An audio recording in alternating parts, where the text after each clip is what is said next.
All right, so today's lecture is going to be on Class 2 preparations. The Class 2 preparation will start very similar to that of the Class 1. So the way you want to start clinically is to go in and prep your Class 1, making sure you're getting all the grooves that you need to, and extend your preparation into the side of the affected interproximal area. So you want to maintain your burr parallel to the long axis of the tooth, always, always, always, with the exception of one tooth, and that is our second premolar in the mandible. So you extend into the preparation of the marginal ridge on the affected side and keep a wall of enamel there. Do not break through that.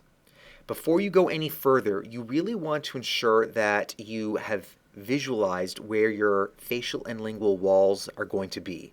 This is really important because there's a change we need to make to our preparation in order to extend it into that interproximal area.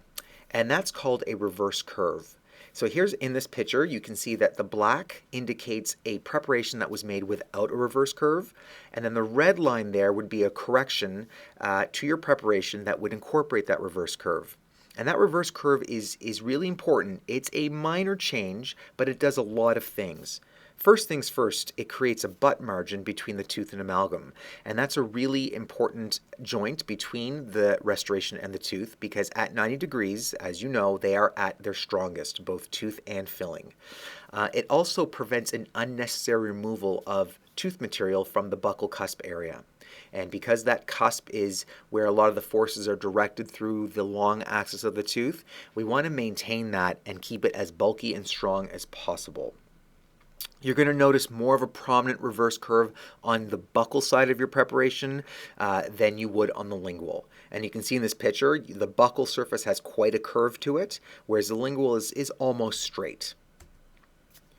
Once you have isolated and prepared your tooth and started that reverse curve, you're going to start to drop your box through creating a trough.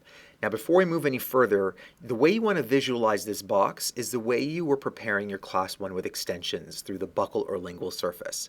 And that's why we did those first, so we could actually get a good idea of how that box looked before we flipped it into the interproximal where you have very limited access. So the way you want to start your box is you want to drop a trough in that affected area and take it just below the interproximal contact. Okay, so extend this ditch gingivally. And as you keep on going down, you're going to notice that your enamel wall is going to get thinner and thinner. Just be very careful. And when you're prepping, you always want to have some sort of protection there because you do not want to nick that adjacent tooth. That is not good. When you are complete and your walls have been removed, ideally what you want is between 0.2 and 0.3 millimeters of clearance on the facial and lingual margins. Now, how do you measure that? The best way is to take your Explorer and just the third end, the tip of it, should slide through that contact very freely. Now, if there's too much room there, it means you've opened things up too far. And of course, you don't want to do that if you can avoid. The gingival margin, that needs to be opened up about 0.5 millimeters. And the best way to measure that is to use the middle part of your Explorer, and the width of that would be roughly 0.5 millimeters.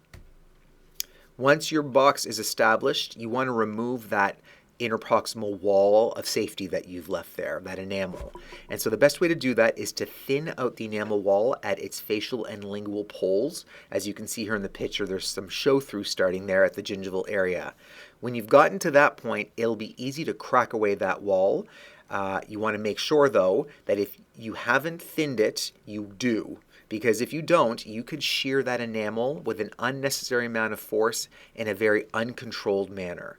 And certainly when it comes to ivorine, that stuff will break very easily in an uncontrolled manner. So make sure it's very thin, almost paper thin, before you use a hand instrument to break it.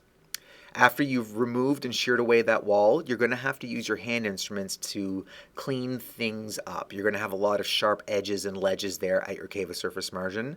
A hand instrument is very good, as is maybe a 169 burr, something very small to get in there and clean up those margins.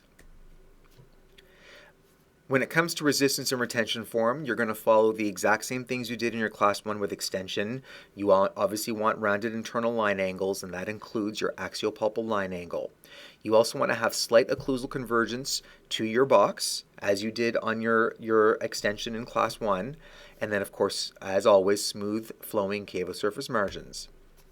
There is a special resistance form that you haven't used until this preparation, and that is a gingival cavo surface margin bevel.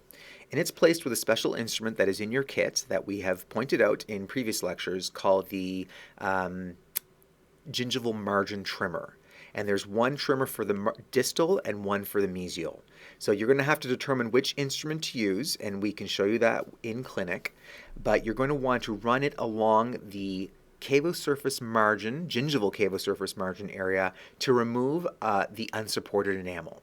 So during the normal preparation of this tooth, if you don't do anything to that gingival cavo surface margin, there will remain an area of unsupported enamel rods that could fracture in function. And this is why we do this specialized resistance form correction. If you had to place secondary retention, you could place grooves at the axiogingival line angle as well as the axiofacial and axiolingual line angles. That's for an information only thing. You won't have to place that in our small preparations that we're creating in SimLab.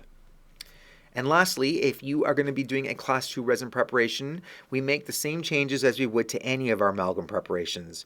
So we don't have to be so concerned with undercuts. It's still a good idea to have a slight occlusal convergence to your box. And of course, you don't want to place any bevels in areas where there are occlusal contacts or in areas where you can't easily access the margin. So when you're looking at your facial and gingival and lingual cavo surface margins in your box, you don't want to place a bevel there unless they're extended out far facially or lingually so you can easily see them. And other than that, the prep remains the same.